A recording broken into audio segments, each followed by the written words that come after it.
The Florida manatee, a state symbol once on the verge of extinction, has made a big comeback. Manatees were recently reclassified from endangered to a threatened species.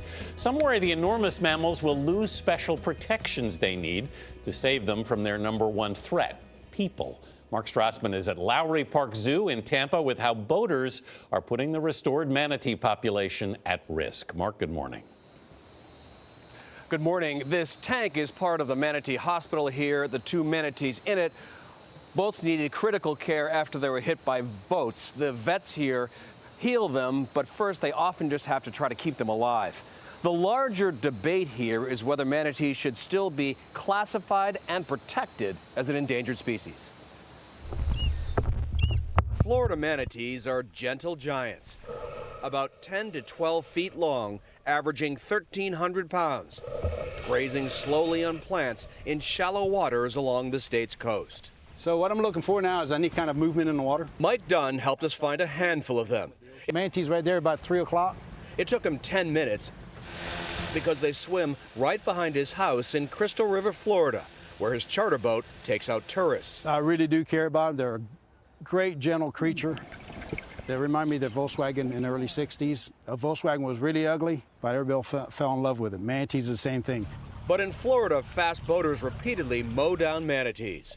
Propellers gash, gouge, and maim hundreds of them a year. Bigger boats cut them in half. Ray Ball is the senior vet at Tampa's Lowry Park Zoo, which treats wounded manatees, and last year set a record. We admitted 37 manatees. The majority of those were due to boat strike. Sometimes the injuries are actually quite catastrophic. In 1967, Florida manatees were listed by the federal government as an endangered species. At that time, roughly 600 were alive. Since then, their population has spiked to about 6,600. Enough progress that last month they were reclassified as threatened.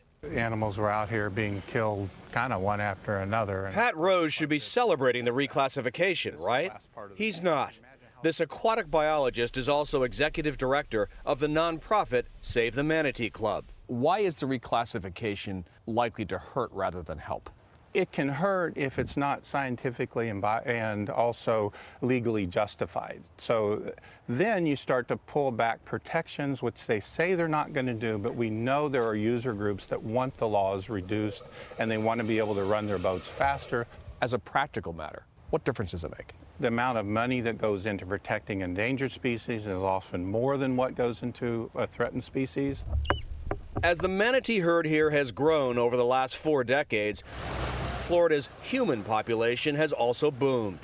Mike Dunn's on the water nearly every day, protecting manatees from his other neighbors, the ones in boats. Will you shout at another boater if he's not doing it right? I have no problem shouting at somebody. They're always in the wrong spot. They're going too fast. They're going too fast. What we try to tell and educate people is, if you hit a manatee, please call it in. We might be able to go find him and save him.